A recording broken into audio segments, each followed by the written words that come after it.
Welcome to National Parks Traveler, where we explore the national parks and the issues that involve them. Lake Powell long has been the shimmering heart of Glen Canyon National Recreation Area, but it's not the only asset of the NRA that covers 1.25 million acres in southern Utah and northern Arizona.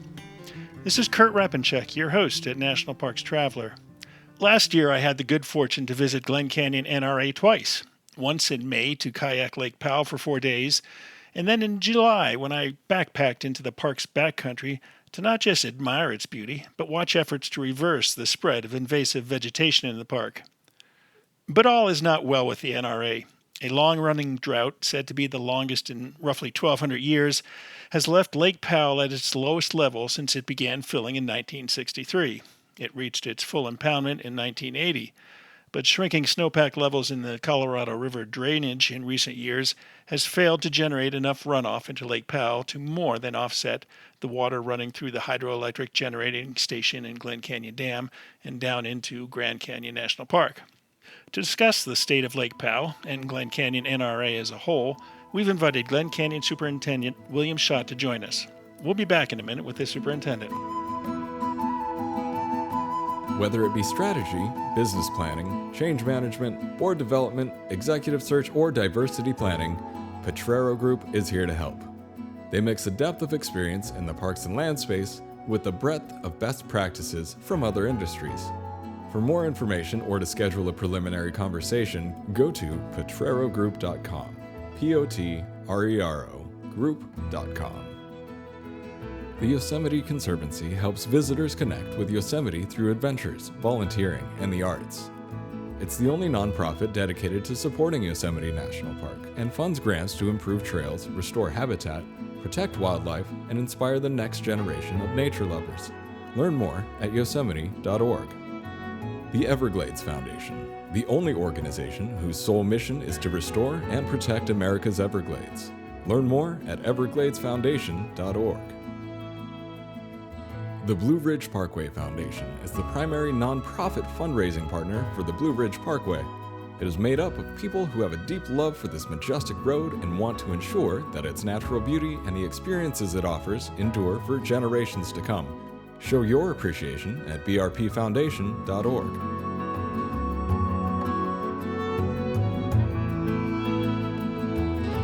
All right, we're back with Glen Canyon Superintendent William Schott. Welcome to the Traveler, Billy. Thanks for having me here, Kurt. So it's April. It's been a so-so winter. I know up in Park City, Utah, where I live, we just had a nice little snowstorm that dumped about 6 to 8 inches in our yard, and hopefully a lot more in the high country. What are you hearing as far as runoff into Lake Powell? Yeah, in short, I'm hearing from our colleagues at the Bureau of Reclamation that it's going to be another dry year, kind of on par with what we saw last year. So, a disappointing series of years linked together, which gives us just even more uncertainty. I think we're at 3522 elevation today at the lake. We didn't expect to be this low, even with some of the emergency man-made actions that had taken place. But I think what I've heard most recently, and it's been a moving target for the last year, is that we're expecting close to 90% of water equivalent snowpack in the Rockies. It's already started to decline. We've already reached a high point. But I think the more disturbing statistic is that we're going to be still below 40% of runoff. In other words, 40% of that 90% snowpack that we've got, we'll expect to see run into Lake Powell. Last year, we were at about the same snowpack, 89%, and we only received 33% of the runoff. And a big part of that, they're saying, is just a cumulative effect of the drought, extremely dry soil. So as the water starts to melt down from the Rockies, it's getting soaked up like a sponge before it can really get collected into the Colorado River basin. Well, I was just recently in Everglades National Park, and they got lots of water, so I asked them if they would share some and send it west to the Southwest, because we certainly could use it. I've got a friend that manages a park up by the Great Lakes, and they've got the same issue. We're trying to figure out how to get a pipeline between us. Yeah, that'd be nice. Something's got to be done. But, going back to my introduction, I had the great opportunity to visit the NRA twice last year. Two totally different experiences. I mean, it was great to get out on a kayak for 4 days and kind of explore part of the reservoir, part of the lake, because it's huge. And then in July, I got to backpack in to the Escalante River drainage, a little up lake, and watch some efforts to remove invasive vegetation there. I think that's one thing that people don't always realize about Lake Powell or Glen Canyon. And there I go, misspeaking. It's a huge NRA. It's not just Lake Powell. That's right. No, thank you for that. We appreciate it. It's amazing how many people don't know. And here's some other fun facts is, even when the reservoir is at full pool, it still only represents about 12% of the landmass of the recreation area. So it's a small fraction of the entire area. We have experienced close to 80% increase in visitation over the last 6 and 7 years. And the majority of that has been land-based. In other words, our boating activity has been about the same. It fluctuates a little bit every year. Gas prices certainly have a bearing on that as well. But despite that being relatively constant, the increase that we've seen has all been to visit places like Escalante, to visit the different natural and cultural resources in and around Page, the Height and Orange Cliffs area of the national park at the very top, which extend up and adjacent to Moab and Canyonlands National Park. That's been picking up in visitation. And even places like our easternmost boundary up on Cedar Mesa, Muley Point, one of my favorite places, that has also been experiencing more visitation. And it's a mix, right? Some folks love to get in the backcountry, which we have some of the richest backcountry on the Colorado Plateau. Other folks are coming through on buses and doing tours and maybe just hitting some of the highlights like Horseshoe Bend or taking an air tour. But it's great to see, and it really tells me that we need to diversify the type of visitor services that we have here at Glen Canyon. Yeah, how do you handle that influx into the landmass? I mean, I know there's dirt roads that skitter here and there throughout the NRA. Are people just going cross country, or how are they experiencing? Yeah, all sorts of ways. Prior to the pandemic, right, when our visitor center was open. By the way, our visitor center is open back up now, so it's probably another realistic stack. But the number one question we got in our visitor center prior to the pandemic was, where are the trails? And my guess is, now that the visitor center has been opened up for the last month, that's probably still the number one question that we're asked. So that's something that's been in our strategic plan for the last 5 years. For the first time in Glen Canyon's history, we have a trail crew, and we have projects identified throughout the park for developing new trails, not just foot trails, but also multi-use trails, so that they can be used either with livestock and or mountain bikes, potentially even e-bikes. Right. Now getting back to Lake Powell itself, I know there is a vibrant boating industry that revolves around the lake, and it really provides a big economic boost into Page. With the decline in the water level there, you've had issues with your boat launches, and I know you've been working with some outside consultants to see what you could do about that. How do things look today as far as the upcoming season and getting boats launched into the lake? So yeah, that's a great question, and we are prepared, not nearly as much as we'd like to. It's going to be a very unique year, unprecedented for obvious reasons.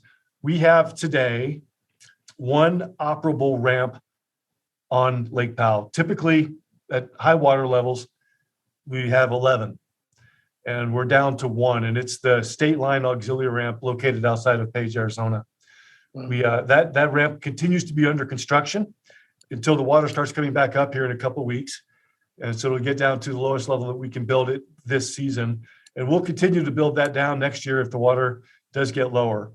And so we'll maintain access there, which will be really important for our concessioners, our visitors, our commercial use authorizations, everyone that wants to go out there. We have another ongoing project up at Bullfrog. That's the Bullfrog North Ramp. It's also an extension. I call that an extension project. We're bringing it down as low as it can possibly go, which is about 3520. So even if it was built today, it probably wouldn't be usable. But as the water comes back up, it'll be able to launch all manners of vessels up there. So that'll give us what our goal has been all along, at least at minimum, one lake access point down lake and one lake access point up lake. And that'll get us through the season. Now, if you look at the projections, and those are changing all the time, but we do expect to get below that 3520 level, potentially again later in the fall, going into the winter, depending on how much runoff we experience, depending on other type of man-made decisions are made as well, right? You've probably seen in the media just recently that there'll be a big decision made by our Secretary of Interior on April 22nd regarding holding water back, and it would be the first time that the United States withdrew some of the water rights going into the lower basin. If that happens, at least we'll maintain a level guaranteed to stay above power pool, but that's just how dynamic it is. We'll see. Anyways, my point being is once that water dips below 3520 again, we'll be back to one ramp access. I'll be here in the Wall-Weep area. And so the next question I think you're alluding to is what are we doing for future access? And that is the project work that we're looking at. We're working with an engineering firm now, and we're at a point in the phase one of that contract to where we have identified locations, developed conceptual drawings, and even some conceptual cost estimates for a different ramp location at Bullfrog, which would also include a different marina location, and then of course utility delivery, which most people don't realize has to occur. We're also looking at a potential regrade for a ramp that gets lower at Hall's Crossing. We've also been working with this engineering firm to look at what a regrade would look like at Antelope Point, adjacent to the Navajo Nation, down around the Page and Wall-Weep area. And then last but not least, we're also looking at a potential new ramp location way at the very top up at Height, which old timers will know that we used to have a marina up there back in the day. That marina has long been removed, and the existing ramp up there has been high and dry for years because of the 20-year drought. But we still have river rafters that come down on the Colorado River through Cataract Canyon, and that's an important takeout for them. So we're looking at some options to maintain some sort of viable kind of a primitive takeout up there as well. If we go forward, we have other projects we need to look at as well, and we don't currently have our engineering firm looking at these other locations, but we need to address, the water congestion that we'll see around Wall-Weep. We need to address our mid-lake services, what used to be dangling rope. That's had to been removed this last year because of lowering water levels. We want to evaluate those going into this next year as well. No small number of issues you've got confronting you. We're going to take a short break and we'll dive right back into those. We're here today with Glen Canyon Superintendent Bill Schott talking about Lake Powell and its water situation, as well as the entire NRA and the experiences you can have out there. Full of stunning photography and thought-provoking reads, Smoky's Life is a biannual magazine produced by Great Smoky Mountains Association. Members receive it free of charge each spring and fall, and it is available for purchase in retail stores throughout Great Smoky Mountains National Park and online at smokiesinformation.org. Interior Federal Credit Union is pleased to offer members up to $500 in closing costs with a new home equity line of credit. Now is a great time to apply for a rate of 3.25% APR before they jump up. Take advantage of low rates and a great deal at interiorfcu.org. Membership is required, equal housing lender. The Grand Teton National Park Foundation is a private, nonprofit organization that supports projects that protect and enhance Grand Teton National Park's cultural, historic, and natural resources. By funding initiatives that go beyond what the National Park Service could accomplish on its own, Foundation donors improve the visitor experience and provide benefits to the National Park System for decades to come. See their successes at gtnpf.org.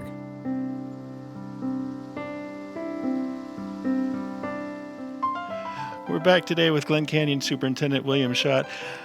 Billy, I'm curious, with the water situation and the runoff coming up, do you expect an earlier season in terms of some of the houseboaters? Or they might come down and try and get on before the water falls any further after runoff?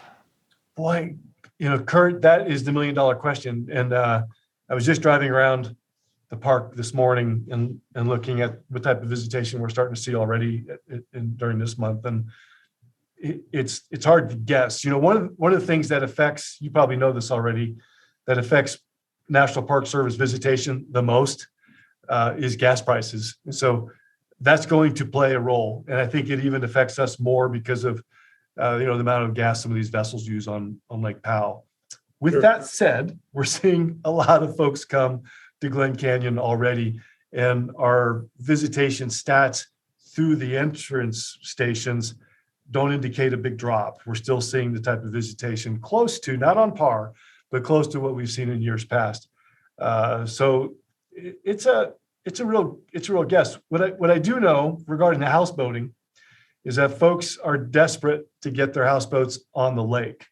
And that may be an additional problem for us. What we're finding is that we're starting to see more what we call orphan houseboats. So houseboats that are able to get on the lake. They don't have a home on the lake, right? They don't have a slip that they're renting at Antelope Marina or Wahweap Marina or up at Bullfrog. But they're getting on to make sure that they're going to have access through the summer. The problem that presents us is there is a limitation for boat voyages, but that's the least of the issue. The other issue is that as these boats stay on the lake, they're being beached. Folks might be using them to turn or change their water levels, their fuel levels, their food levels before they take another voyage. And the longer that those boats are on the water without being hooked up to utilities and without under the constant eye of an operator, they run the risk of running out of power. Perhaps their bilge pumps don't operate correctly. We have weather events, as you know, out here that could put them at risk. So I'm concerned about the public safety risk of those vessels being out there potentially unattended. I'm also concerned about the environmental risk of those vessels being unattended over an extended period of time to where they may start to sink, lose fluids, and it becomes a larger issue. So we're looking at ways to manage that, and but at the same time, make it easier for folks to enjoy the lake. As you know, it's huge, even at these water levels. But there are some unique challenges that we're going to be presented with this year. Is there concern that some of those houseboats could beach as the water level drops, or they got enough draft out there? No, absolutely. For the next few weeks, we're not too concerned about them beaching. But once we reach the high point for this year, sometime in probably late June, and the water levels start to descend rapidly, if they're unattended, they could easily find themselves 3, 4, 5 foot out of water, which then makes it impossible to remove. The larger issue is that they could get damaged by a wind event and start to sink and become grounded that way as well. And one of my concerns is that they could start leaking fluids, whether that's human waste or fuel. Both would be a major environmental concern for us. So we want to make sure that any boat that is launching has either one of two things: either a home that they'll be hooked up to utilities and be able to be monitored, or they have a plan for getting off the lake. They have an agreement for dry storage and get back off. It's difficult though. I feel sorry for our houseboat owners that are having to transport these boats over the highway. Some of these may have been able to take a short trip over to Antelope Point. Now they're having to travel across the bridge. They might require an escort from Arizona Department of Public Safety, and it's probably costing them some additional dollars. So there's a domino effect to these low water issues, and it's touching almost everybody. Yeah. Do you have the authority to order people to remove their boats from the lake? Absolutely. We don't want to go there, but I think maybe an interim step that we are considering is requiring a special use permit for launching, and the conditions of that permit would be having to show a proof of having a home, having a slip on the lake, or at least having proof that they are able to remove it and put it into dry storage in a reasonable amount of time. Yeah, interesting. As I mentioned, a buddy and I went in last May from Bullfrog, and we did some kayaking. We went into Moki Canyon and Crystal Canyon and Forgotten Canyon, and just had a great time for the 4 or 5 days we were on the water.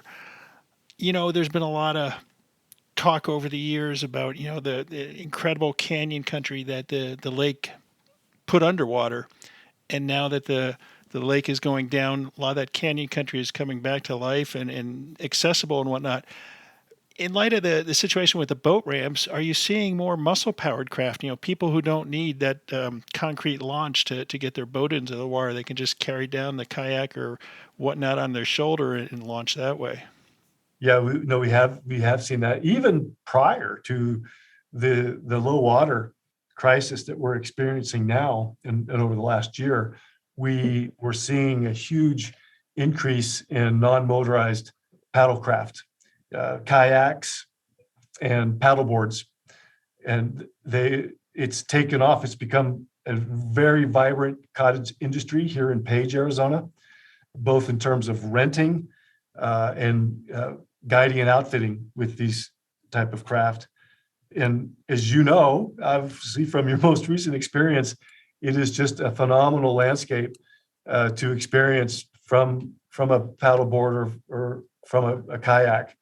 And I do expect that we'll see even more visitation from that user group, which we encourage. We just made a few changes in our wall weep operations for this year, identifying a paddle sport designated parking area and access area off of the wall weep main ramp, which is high and dry now, so it can't be used by motorized. So it's a perfect opportunity for paddlecraft to go down there, and it's one of the few places you're going to be able to park, closely to the lake. We love that activity. A few years ago, you may not be aware of this, we started to recognize this need, and we identified 3 different canyons within Lake Powell that are wakeless only. We haven't restricted them to motorized craft, but we have put a wakeless speed limit just to facilitate the use of paddlecraft and to avoid the type of visitor conflicts that could potentially come in those close canyons. And we've gotten some great feedback on that. I can see that as that becomes more popular, we might designate more of those canyons to accommodate them. And I think right now, with the low water, there's many, many more of these side canyons that are just prime for exploration by paddle sports. They're narrower. You won't see the same type of motorized traffic in them anyways. That's probably what you experienced. Right. And so it's a phenomenal way to experience. And if you think about it, we're at lake levels now that we haven't seen since 1967, just a few years after the dam was completed. Wow. And so you're going to get a chance to see things that people haven't seen in decades without the telltale signs of, generations of houseboats and other boats mooring up and anchoring on the side. So I think it's a pretty exciting time for those type of users. I've been told that there is a book out there. I'm not sure how old it is, but the author went, and you've got buoys that mark the river miles on the reservoir, and they would take a picture at this river mile and then go back historically and get a picture from that area. I'd really like to get my hands on that book because it'd be a fascinating experience in kind of going back in the past and seeing how it looked and how it looks today. I would love to see that book too. I bet that's fascinating. Yeah. Yeah. We're talking today with Glen Canyon Superintendent William Schott. We're going to take a short break and we'll be right back. Acadia National Park is one of the 10 most popular national parks in the United States. It is also one of the smallest and most vulnerable. That is why Friends of Acadia exists. Friends of Acadia is an independent organization of passionate people, inspiring those who love this magnificent park to make a real and lasting difference for Acadia. You can make a difference at friendsofacadia.org. We all aspire to leave a legacy of good, right? One way or the other, our parks and public lands are all of our legacies. Join Wild Tributes for the parks community with apparel that pays tribute to where legacy roams. Together, we can and will make a difference for the parks. Join us at wildtribute.com. Washington State is graced with 3 spectacular national parks, each different and special in their own unique ways. As the official nonprofit partner and the only philanthropic organization dedicated exclusively to supporting these parks through charitable contributions, Washington's National Park Fund has a mission to raise private support to deepen everyone's love for, understanding of, and experiences in Mount Rainier, North Cascades, and Olympic National Parks. Share your passion for these parks at WNPF.org. So we're back with Glen Canyon Superintendent William Schott. Superintendent, I'm curious, how has the declining lake level affected Rainbow Arch National Monument? Yeah, I'm going to correct you, Kurt. It's Rainbow Bridge National Monument. Oh, you're right. I'm sorry. We'll give you a pass on that one. That's interesting. We were just talking before the break about paddlers going out into the lake and seeing areas that, literally haven't been touched for decades. And I was up and at Rainbow Bridge National Monument not too long ago, and I took a hike up to the bridge, and it was an amazing experience. Now, you had to walk quite a ways to get to the beginning of the established trail, one that most folks have seen at normal water levels. And that period, that space below, where folks have been walking now for years and years, it looked virtually untouched. Having been up there dozens and dozens of times, going up and seeing it in the state that it's in now was a real treat.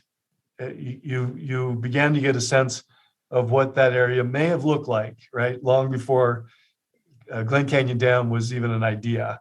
It's amazing how fast the desert really does recapture itself, especially in these drainages. So it is a very special experience. Now, the downside is there is very, very limited access in there. For some of your listeners that may not know, we typically have a dock set up. There are restrooms there. There are places to moor your boat, a trailhead, and even some shade structures along the way. All of that has had to be removed right now. So if you were to go up there today, Kurt, and wanted to go check out the bridge, you certainly could, but you would have to figure out how to exit, how to anchor your vessel. It would have to be a small one at that, and how to get off your boat, in that drainage, and then you'd have to navigate your own way up the canyon.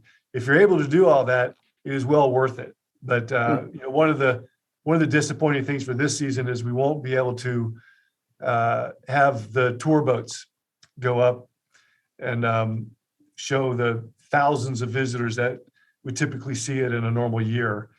So the type of access that we've enjoyed in the past is no longer there, at least not for this year. But for the few hardy folks that are willing to go up there, I can guarantee you it's going to be a special experience. How far a hike is it with declining lake level? That's a good guess. I think today, don't quote me on this. Nobody's listening. Don't worry. Yeah, let me get back to you on that, Kurt. I don't want to mislead anyone that just got excited about going up there, but it's probably, I'll put it this way, over half the hike now is below the established trail that folks may have been familiar with. So it's a few miles. Okay, not to worry. One other issue that you've been dealing with for a number of years is quagga mussels. And I was pretty shocked when I got down there in my kayak and was looking at the canyon walls and how coated they were with quagga mussel shells. What's the situation with that? Is it a hopeless task? Is it a manageable task? Any hopes of ever eradicating them from the reservoir? I don't think so. Yeah, not unless it was something even more devastating that would come in and reverse that. I can't imagine what that would be.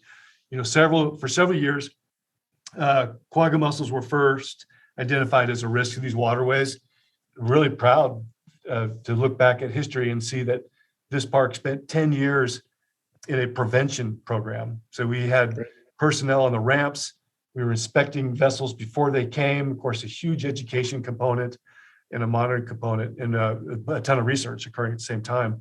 And for 10 years, the park was able to keep quagga mussels from fully infesting the lake, which was great. If you look at a comparison during that same period of time, our sister recreation area, Lake Mead, became fully infested.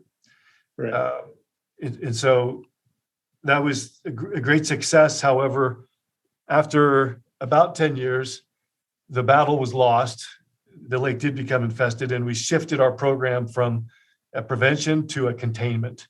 So our mission right now regarding quagga mussels is to prevent the spread of them. There's still a lot of waterways in the West, specifically in Utah, but especially up in the Northwest, that aren't infected. And as you know, quagga mussels will significantly and negatively impact fisheries.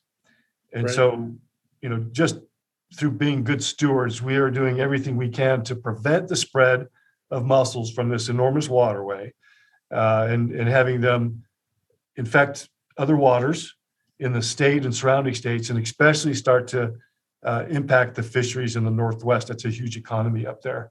So we want to be very responsive to that. Now, locally here, what we're looking at, we're always looking at different techniques and different ways to do it. And our ultimate goal is to move away from this very laborious and personnel heavy inspection and decontamination program, and more into a reporting and networking program. So instead of having these boat inspections occurring by us and our partners in Utah and Arizona, we could somehow automate the system to where any boat that comes into Lake Powell is recorded potentially automatically and put into a database.